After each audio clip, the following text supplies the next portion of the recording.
Իսրայելը իրանական բախումների ընթացքում արհեստական բանականության կիրառմամբ համակարգերի դերը կտրուկ մեծացավ ոչ միայն հակամարտող կողմերի հանրություններում բարեհոգեբանական դիմակայության ու կայունության եւ իրադարձությունների զարգացման հետևող միջազգային հանրության տրամադրություններում, այլև բուն ռազմական գործողություններում։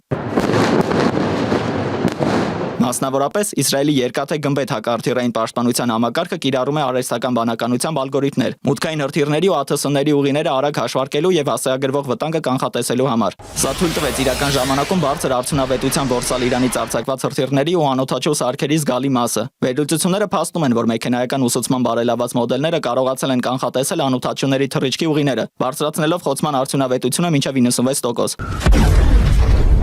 Մոսադը նախապես գաղտնի ներմուծել ու Իրանի տարածքում տեղակայել էր հարվածային ԱԹՍ-ների պարսեր, որոնք հարվածեցին Թեհրանի մերձակայքում գտնվող իրանական հրթիռային կայաններին։ Նմանատիպ գործողություն վերջերս իրականացրել էր նաև Ուկրաինան։ Նման հնարքը ամենայն հավանականությամբ իրականացվել է արհեստական բանականության օգնությամբ, միաժամանակյա բազմաթիրախ հարձակումը համակարգելու նպատակով։ Տեղեկատվական ճակատում երկու կողմերն էլ ակտիվորեն կիրառում են արհեստական բանականության վրա հիմնված տեխնոլոգիաներ, հասարակական կարծիքը իրենց օգտին շրջելու եւ հակառակորդի տեղեկատվական դաշտի աշխատանքը խաթարելու համար։ Իսրայելի պաշտպանության բանակը օգտագործել է իրական ժամանակում թարգմանող արհեստական բանականության գործիքներ, որպեսզի սեփական ուղերձները մի քանի րոպեի ընթացքում փոխանցվեն պարսկալեզու կամ արաբալեզու լսարաններին։ Ինչպես տարբերակել արհեստական բանականությամբ գեներացված արհեստական տեսանյութներ իրականից եւ խուսափել տեղեկատվական ծուղակներից։ Միակ խորհուրդը, որ ես ընդհանուր կարամ տամ,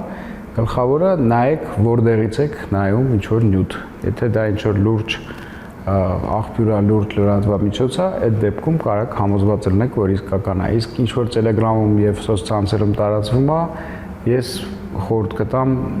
դրա վրա ուշադրություն չդարձնել ու ընդհանուր գնալով դա տենց հալնելու։ Մասնավորապես Թել Ավիվի տարհանման վերաբերյալ կոչի իսկությունը չի հաստատվել։ Համացանցում ակտիվ տարածվում է մի հայտարարություն։ Կոչ են կանում Թել Ավիվի բնակիչներին անհապաղ լքել քաղաքը։ Այն վերագրվում է Իսլամական հեղափոխության պահապանների կորպուսին։ Պաշտոնական աղբյուրներում նման կոչի մասին տեղեկություններ չկան։ Իսրայելо-իրանական բախումներն ուղեկցվեց նաև սոցիալական ցանցերում ապա տեղեկատվության հորձանքով, որի զգալի մասը ստեղծված էր արհեստական բանականության միջոցով։ Մի շարք վերլուծություններ փաստում են, որ Իրան-Իսրայել հակամարտության սրացման հետ մեկտեղ բազմաթիվ կեղծ լուսանկարներ ու տեսանյութներ էին տարածում թվային տիրույթում։ Որոշները գեներացված էին արհեստական բանականությամբ, մյուսները չէին համապատասխանում ժամանակագրական առումով։ Մասնագետները հորդորում են ստուգել տեղեկությունը, նշելով, որ կան մի քանի կետեր, որոնց պետք է ուշադրություն դարձնել։ AI-ով գեներացվածը միշտ ունի սպეციფიკա շարժման հեջ։ То есть ուշադրություն դարձրեք ոնց է շարժվում,